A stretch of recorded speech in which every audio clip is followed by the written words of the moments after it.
আলু মুরগির পাতলা ঝোলের জন্য হাঁড়ির মধ্যে পরিমাণ মতো সয়াবিন তেল দিয়ে দিলাম। দিয়ে দেবো কেটে রাখা আলু, স্বাদ মতো লবণ, হলুদের গুঁড়ো দিয়ে আলুগুলো তেলের সাথে ভালো করে ভেজে নিব। ভালো করে ভেজে নেওয়ার পরে এখন সবগুলো আলু আমি তুলে নিব।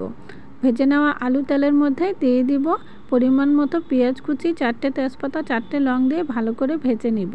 ভেজে নেওয়ার পরে এখন এখানে দিয়ে দিব ব্লেন্ডার করে রাখা আদা রসুন পরিমাণ মতো, কষানোর জন্য সামান্য পানি, পরিমাণ মতো হলুদের গুঁড়ো, মরিচের গুঁড়ো, স্বাদ মতো লবণ দিয়ে নেড়েচেড়ে কষিয়ে নিব।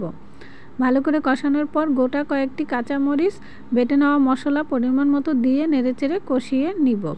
এখন আমি দেখিয়ে দিচ্ছি, এখানে সোনালী মুরগি নিয়েছি একটি।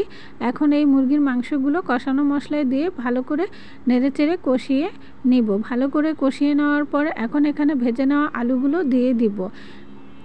ঝোলের জন্য পরিমাণ মতো পানি দিয়ে দিলাম। রান্নাটা কমপ্লিট হয়ে গিয়েছে, বাটিতে নিয়ে আপনাদেরকে দেখিয়ে দিলাম।